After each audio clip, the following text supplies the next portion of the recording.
Prosecution informed God that investigations to this case are over. And prayed for God to commit the accused person.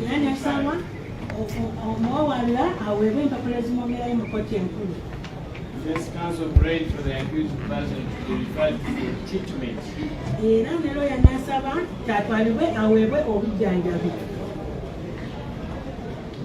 And prayed for the accused person where necessary be taken to maximum day prison where he can get treatment. He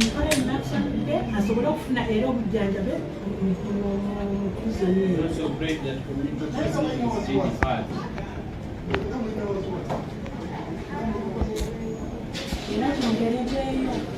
I've considered submissions of prosecution and defense counsel.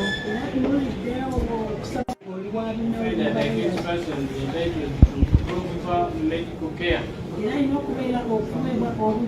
as a fundamental right enshrined in the Constitution.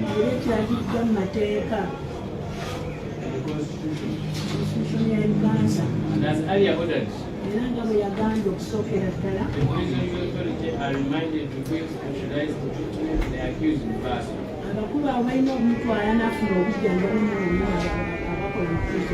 Since he stated that he was in pain. As counsel has also stated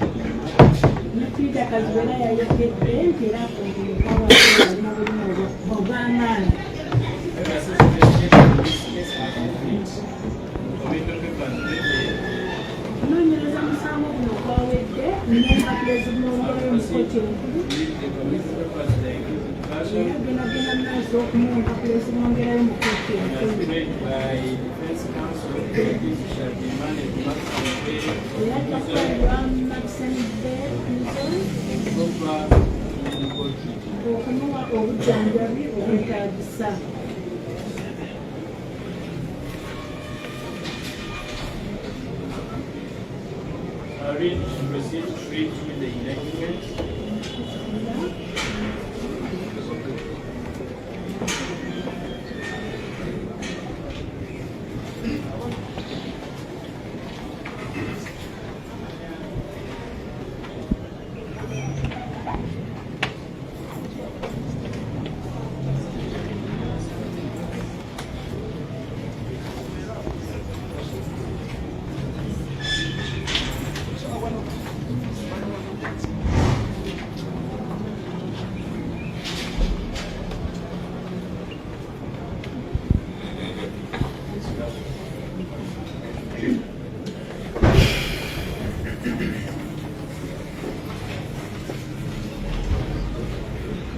Accused person A1 Chifumbi Achileo Mukumia Gaddafi Wakabi Grace Alias Smart Sebufu Edward Alias Mutwe were charged with the following offenses. In this case, I'm reading to you F4 Sebufu Edward.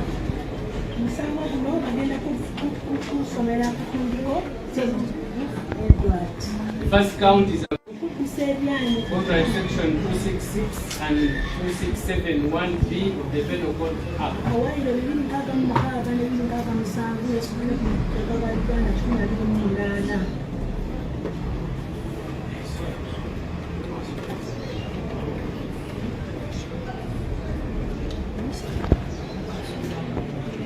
This count is in reference to Grace Smart. You are not appearing on count 1. But the first count is aggravated robbery.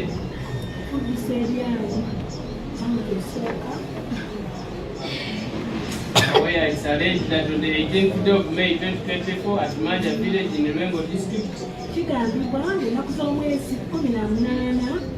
Mwezi ogwokutaano 2024 mukyalo Manja esangibwa mu Rengo district. The other three accused whom you are charged who appear on the same charge: robbed Kayondo Margaret, a green sweater.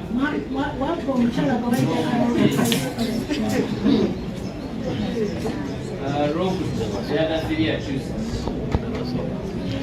A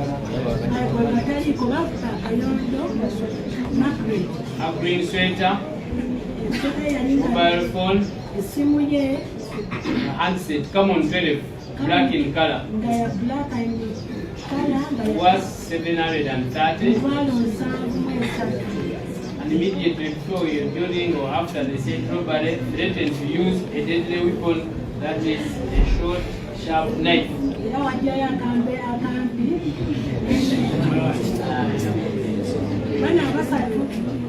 Sticks, they used it against Kayondo Margaret. No,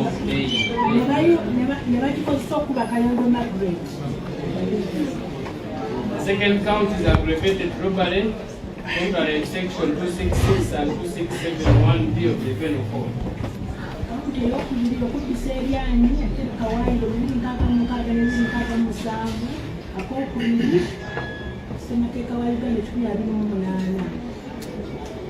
Kundi achileo Mukumya Gaddafi, Wakari Prince, Alias Smart, Sebufu Edward, Alias Mutwe, and others still applied on the 18th of May 2024 at Manja Village. Niluengo, Robot Techno Smart 8 phone and jumper valued at 400,000 from one Rebecca Drake. And immediately before or after the said robbery caused previous harm to the said Rebecca Drake. Oluma Smart nawe ni Sebufu Edward ennaku z'omwezi 18 Ogwokutaano 2021 ku kyalo Mani ekusangibwa mu Manja Lwengo District mwabba essimu ya Techno Spark 8 ne jampa batwalamu emitwalo 4 egya Uganda. Oluvannyuma mwatuusa ebisago eby'amaanyi ku Rebecca Drake.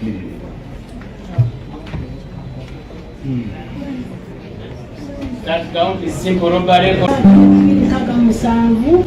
Roda, and immediately before after the said robbery used actual violence against the said Murungi Rogers.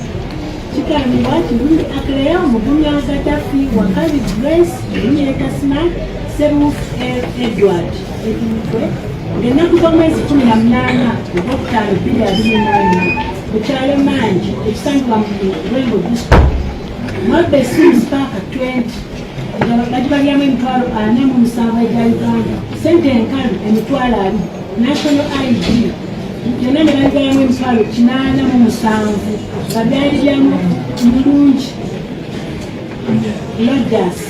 Era oluvannyuma bamuteekako akajagalalo ennyini oyo Mulungi Rogers.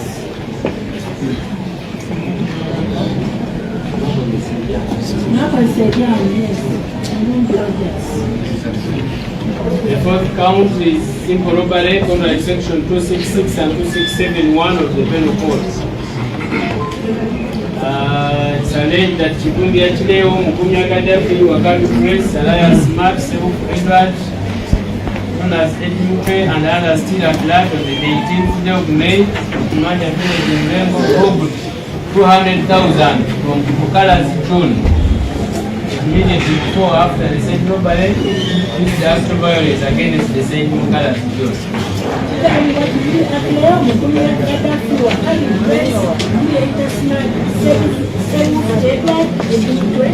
N'abalala ennaku z'omwezi 18 Ogwokutaano 2021 ku kyalo Manja ekisangibwa mu Lwengo District mwabba emitwalo 20 okuva wa Mukalazi John.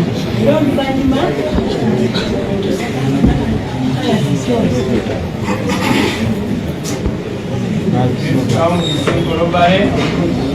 Section 266 and 267 it's alleged that Chibundi Achileo, Mukumya Gaddafi, Wakari Grace, Alias Smart, Edward, Alias Mutwe, and others still applied on the 18th of May at Manja Village in Lwengo District, robbed mobile phone Techno Smart Spoke 7 worth 320 from Sechi to Haruna, and immediately before after the said robbery used actual violence against the said Sechi to Haruna. Gaddafi, Wakari Grace, Smart, Sebufu Edward, Mutwe n'abalala ennaku z'omwezi 18 Ogwokutaano mukyalo Mangi omusanju gwa Mulengo District mwaka mobile phone Tecno Smart Phone 7 emitwalo ng'eweza emitwalo 30 egya Uganda okuva ku lwa Ssekitto Aruna. Era oluvannyuma mwajjayo ekisi ne mukisonga mu Ssekitto Aruna. The sixth count, you are not charged with this, but you have the right also to know this is assault occasioning act of bodily harm, where Chivumbi Achileo, Dunia Gaddafi, Islamic Grace, Alias Smart, and others still at large on the 18th day of May 2024 at Manda village in Rengo, unlawfully assaulted Musa Zainab, thereby occasioning her act of bodily harm.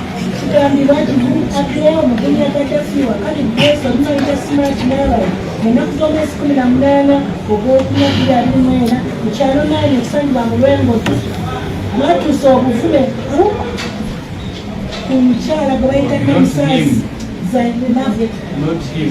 I'd say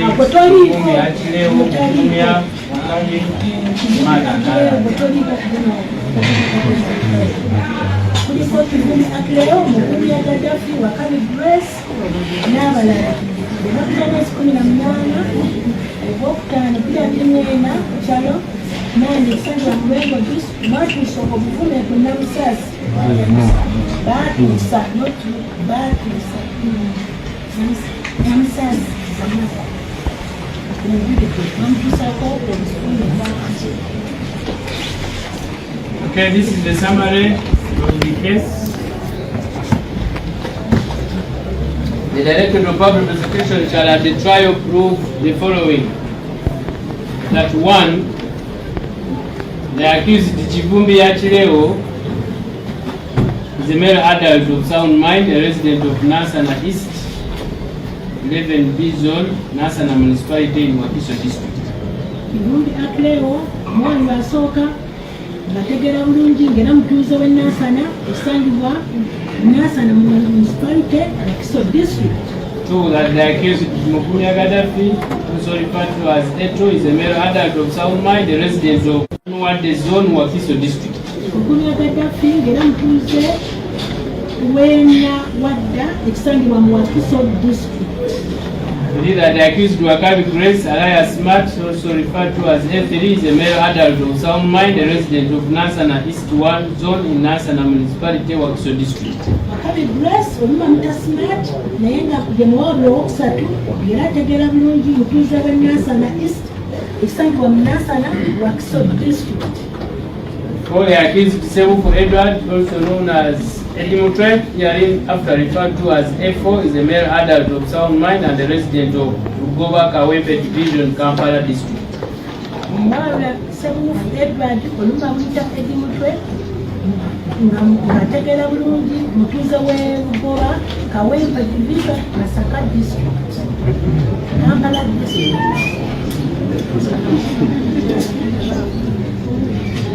While the victim, Gayondo Magret, is a female journalist, 38 years old and a resident of Chimanya, Kabonera, Masaka City. Gayondo Magret, ng'era munnamawulire alina emyaka 38 ng'era mutuuze w'e Chimanya, Kabonera, ekisangibwa Masaka City. The victim, Namsazi Zainab, is a female adult, 28 years, a resident of Nyendo Mukungwe, Masaka City.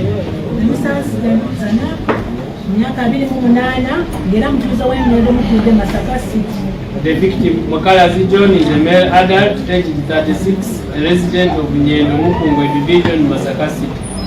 Mukalazi John alina emyaka 36 mutuuze wa Nyendo Mukungwe mu Masaka City. The victim, Aruna Sechito, is aged 38 years and a resident of Nyendo Mukungwe Division, Masaka City. Aruna Sechito alina emyaka 38 mutuuze wa Nyendo Mukungwe mu Masaka City. The victim, Lubega Drake, is aged 30 years and a resident of Chimanya, Kabonera Division, Masaka City. Mulungi Rogers alina emyaka 29 mutuuze w'Mukungwe. Lubega Drake, number 9. Lubega Drake alina emyaka 3 mutuuze w'Chimanya, Kabonera, Masaka City. Then the victim Murungi Rogers is aged 29 years and a resident of Mutwe village in Masaka. Murungi Rogers and Neka Muenda, Mutwe village in Masaka City. On the 18th of May 2024, the victim Kayondo Margaret went to Manja village, Ruengo district, to cover the burial of the late Pasco Sekasamba. Yawaaba Kayondo Margaret yagenda okukwata omukolo Manja mu kyalo Manja esangibwa mu Ruengo district eyali afudde baali bamuyita Pasco Sekasamba. He was accompanied by other journalists like one Namusaz Zainab and Gertrude Mutyaba. Era yawerekerwako bannamawulire banne nga Namusaz Zainab ne Gertrude Mutyaba. And they arrived at around 11 and started covering the burial.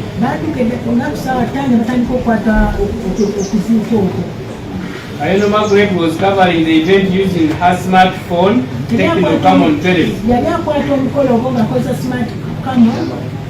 with 2 SIM cards, 0701 962333 and 0772866579. After a while, the one Chagulani Robert Santam, known as Bobby Wine, arrived at around 2.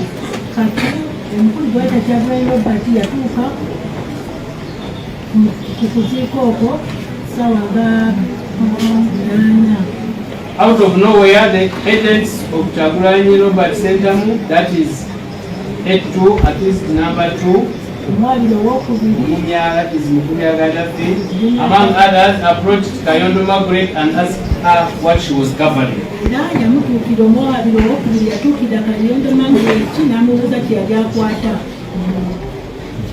They started beating her up. Namsal Zainab, who was amidst them, started shouting, telling them to stop beating her colleague.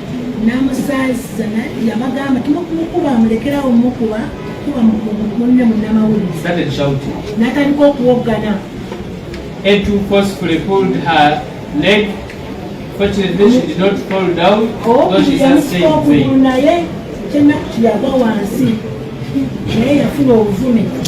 At the time, Namsal Zainab was holding a camera, common black in color.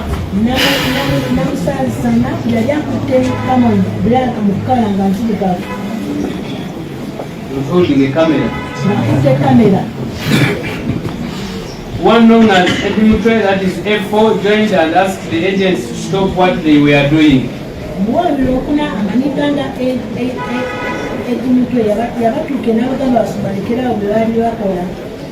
In that instance, A1, that is Chivumbi Achileo, and F3 Wakabi Press, jumped and grabbed the camera lenses and pulled it off. After a few seconds, he handed it back to her and announced that it was no longer working. Amidst all this, A2, Gaddafi hit Kayondo Margaret's head. She fell down and her phone fell down, as well as she hit her face on the ground. And the other agents, including A1, A2 and A3, started hitting her over the body. While she was on the ground, she observed some of these agents had short knives and big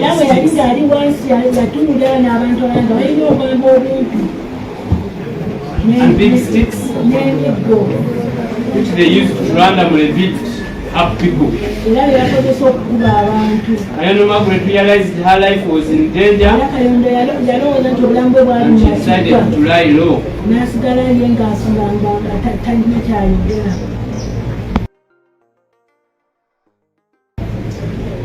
The many agents included A1, A2 and A3 stole her green sweater and her mobile phone handset, common 12, black in color.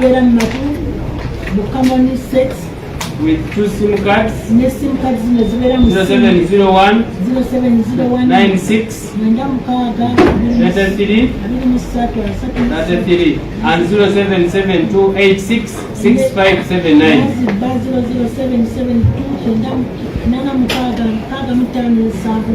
There was also another man putting on a face mask who was also part of the soldiers or agents.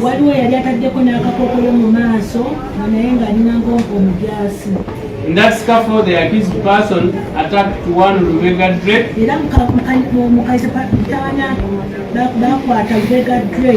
They boxed and beat him with fists and sticks. He lost his consciousness, got an injury on his lip, and the third lower right molar, and they stole his jumper and mobile phone, Techno Spark 8, valued at 400,000. Later, after the incident, Rebecca Drake went to the hospital to get treatment. Later, he reported the matter to police. At the same event, Mukala's John was standing in a tent near Honorable Abedi Bwanika. In a tent. When Honorable Bwanika got up to speak, A4, Mutwe, who's common to the victim as head of Honorable Chagulanyi's security team, sped straight to stop Honorable Bwanika from giving a speech.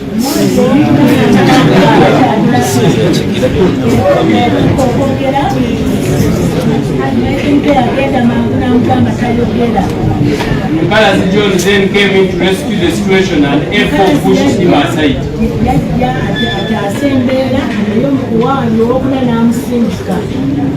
He fell into the hands of A2. Instantly A2, A1 and A4 and others who beat him up seriously. The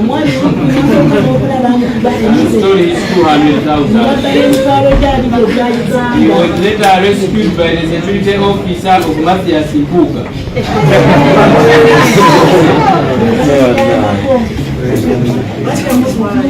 Still about the time Honorable Dr. Abedi Bwanika had stood up to make a speech, supporters of Chagulanyi Robert Sentamu were dressed in red, including A1,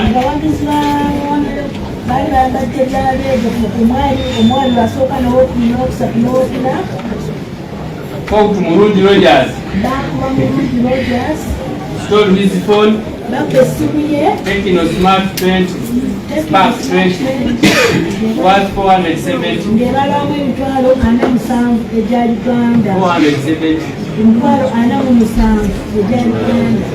Wallet which contained his national identity card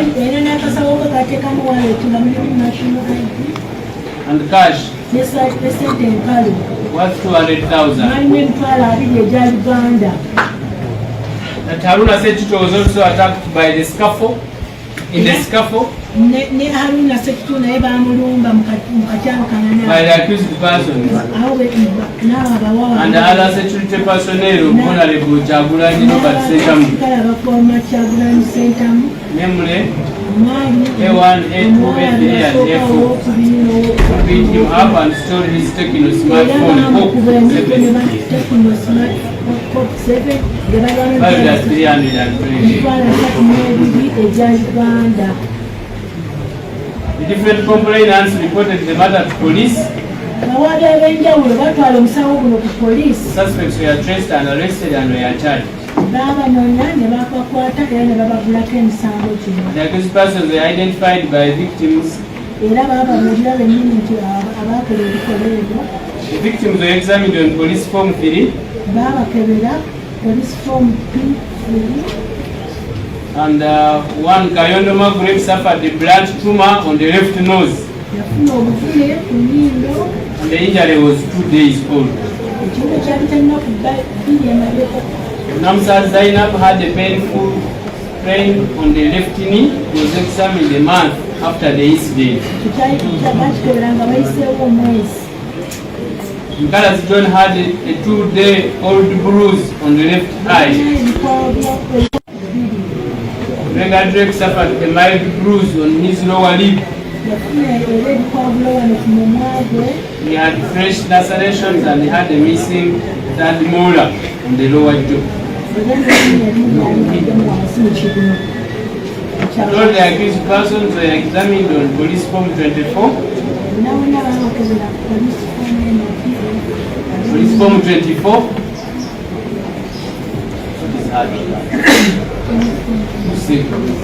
Police,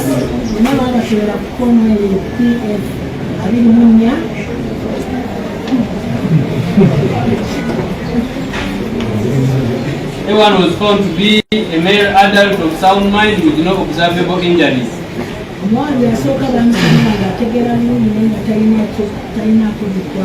It was found to be a male adult of sound mind with no observable injuries.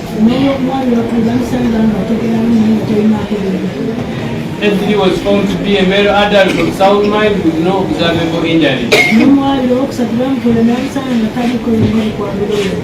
At F4, Mutwe was found to be a male adult of sound mind with minor bruises and swelling on his body. Minor.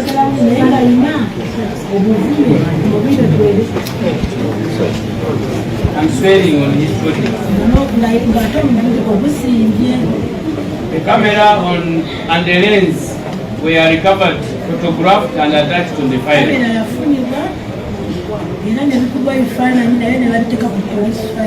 Prosecution shall rely on the following evidence. Police form number 3 of Kayondo Margaret, Ulega Drake, Mohangi Rogers, Mukalazi John, Sekito Haruna, Namsazi Zainab. And the police form 24 Chikumbi Achileo, Nyagadafi, Kabi Grace, known as Smart, Soko Edward, known as Mutwe. Therefore, the prosecution shall contend that the accused have no defense, plausible defense, hence shall be convicted as indicted.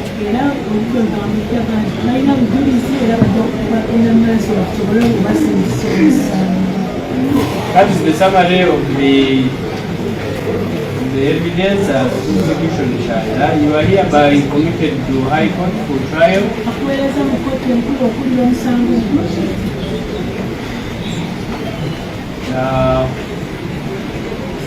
Your lawyers have got copies of the indictment and the summary of evidence.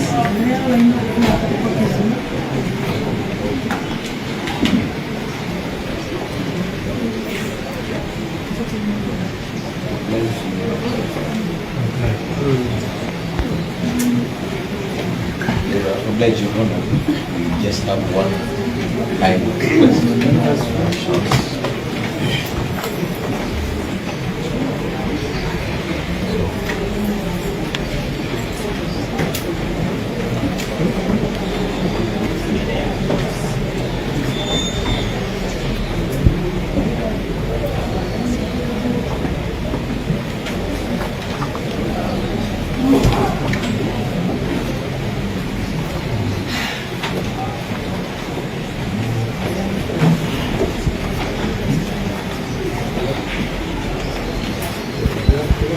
As I stated, you are committed High Court for trial, and I take concern of the higher prayers of your lawyers. You are remanded to Action Bay prison in Zira for specialized treatment. I still remind you that you have the right to apply for bail in the High Court through your lawyers and all any other applications that can be made.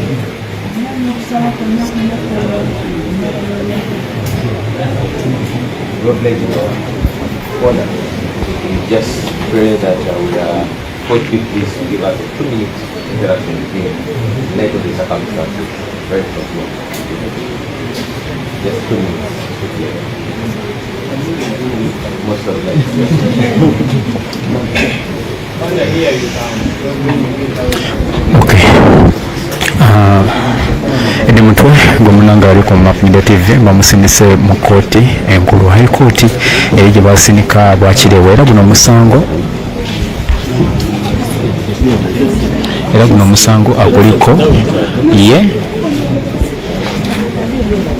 ne omusango gwabakireewo bali abasatu ekitegeeza omusango fayiro bagiriko bantu bana akireewo Edi Mutwe Smart Sakune Gaddafi bamusinise mu kooti ensukulumu wabula okuva wano eno bamugaa nti bamutwala luzira eri mu Mashon Bay afune obuyambi obusingako.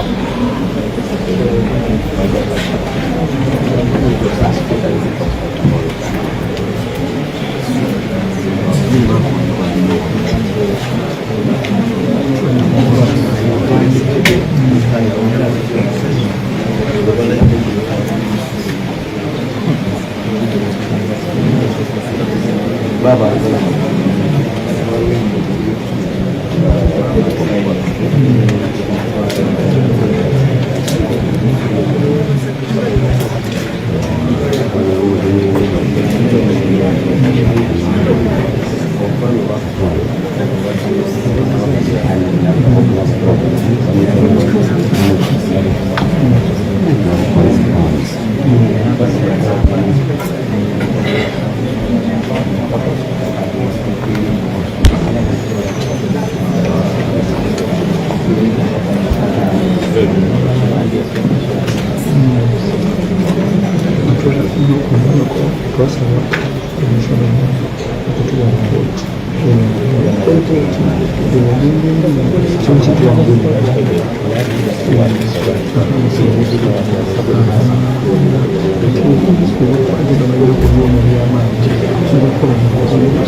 Yes, baganda bange embeera bwetyo bweri.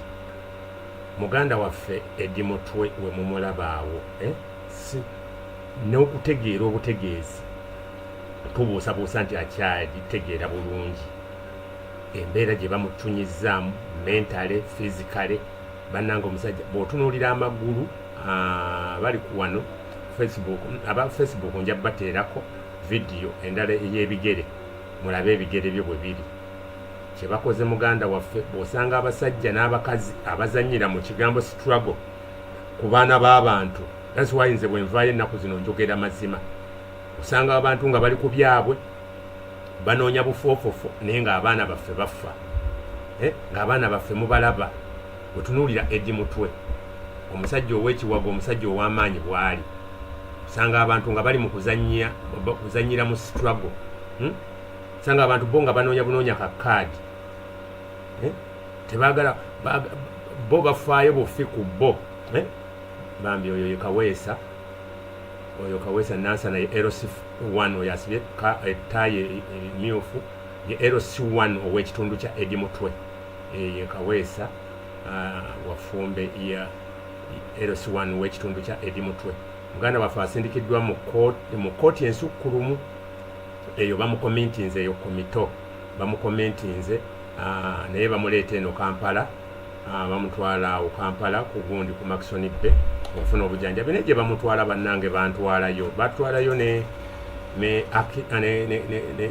sheriff muganda wange eri gy'otuuka oteeka okubaamu ne ssente baleme kuteeka mu busuuka waba busuuka eziba zafiiriddemu abantu wali buli ddakiika baba bafa abalina ebiwundu bannange Maxon Bay twatuuka ne tusaba n'okusaba batuze ekitalya kwe kutujja wate batutwale mu liri eddwaliro eddene. Baganda bange era nze ndaba abantu abajja okiri ne kijja waliwo ekyo ekikazi ekirina ebyo ebimu ebinene kiri ku TikTok kyasamira buli muntu kyafumye nnyo gundi leader of opposition kyataddeyo gundi mbu mapu awakanya protestive vote mbu simanya saagala abantu bagende ku protestive vote ekyo ekiwala ekyo ngenda kukisabula kiryawo kyebuukira buli kintu kiryawo simanya bakiyitaani abantu bwe batyo bajja ne bakuba banoonya kati nga ffe oli akunoonya n'agamba nti kati mapu kamukube aggwemu amaanyi kubanga yalina eddoboozi kamukuba aggwemu amaanyi naye nze onnumba weetegese muganda wange annumba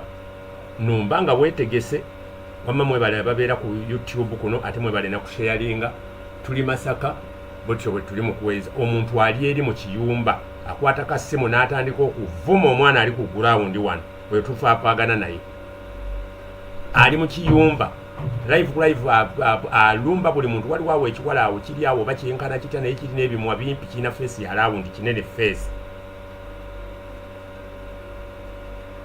kyajja ne kikola video emabega kaawo mbu mapu musimanya nwanyisa ate protestive vote atenze gyempagira gyemjigiriza n'abantu nti protestive vote tukanoonye tukalonde tukakuume tukabangi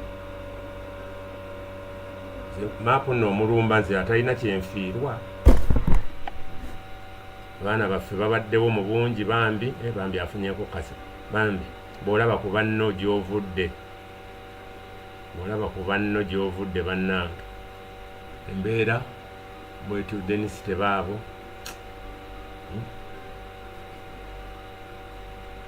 njagala okubategeeza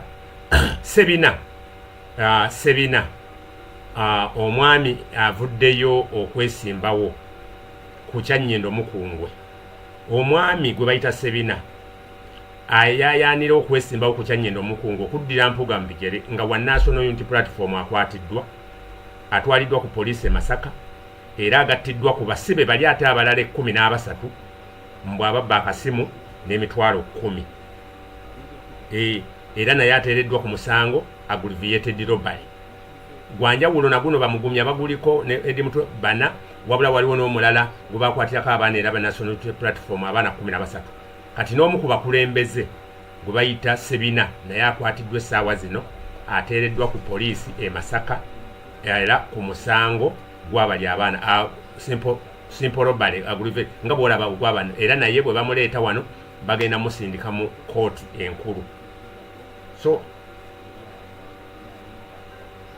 Maria mogamba otya enze wamma mujja kunsonyiwa aleeta kyakaali nga mulumba direct fetuli mu byaddala fetumanyi kye bayita kooti y'amagye tubadde tulwana ba MP temudda mu parliament lwaleero ng'abantu abamu baddeyo Katonda n'atuyamba gundi Joel Ssennyonyi n'awuliriza ate talina bw'ayinza kikomako kiro ng'ate yabayise dda abatutte mu parliament n'abafulumyayo 100% akikoze bulungi at least era eddoboozi ly'abantu liwuliddwa wabula taba kukikola mbutuufu yali badde adifayinze eddoboozi ly'abantu naye ate abamulumbye nga bamuvuma bamuwemula bamukola ki ng'ogwo oguwala era ogwammanyidde ate abo bakoze bubi bwoba omulizoninga bangi twavudde ne tulizoninga nga towemudde ne waliwo ebyo ebiwala ebyo bya TikTok kyefuula ekigezi buli kimu kikolera oba mu kinaabiro kibeera buli kadda kiko kiraba video yakyo background eba mu kinaabiro. Baana baffe bali mu byaddala bafa. There are people kati bwe tuwogerako mapu ovudde ku mulamwa there are people abali mu kuzannyira mu situlago mulimu abantu bo nga banoonya kulaba bafunye batya kakaadi ng'abaana bafa. When we come out and we talk about that mapu walidde kati buli ekijja ate sigenda kukibulookinga buli ekijja mapu walidde nga nkitwalira mulaze mubeereeko bwe mulaba nga ntwalidde bwe mulaba gwe musobola okuddiza mumuddize babasasudde ssente kukuba buli mwana ali ku media nga takyasobola kwogera mumusindikire abantu bamuveemu babe nga tebakyamugoberera awo tuba tumugyewo boye mission yaabwe kati nze nagitegedde nkukuba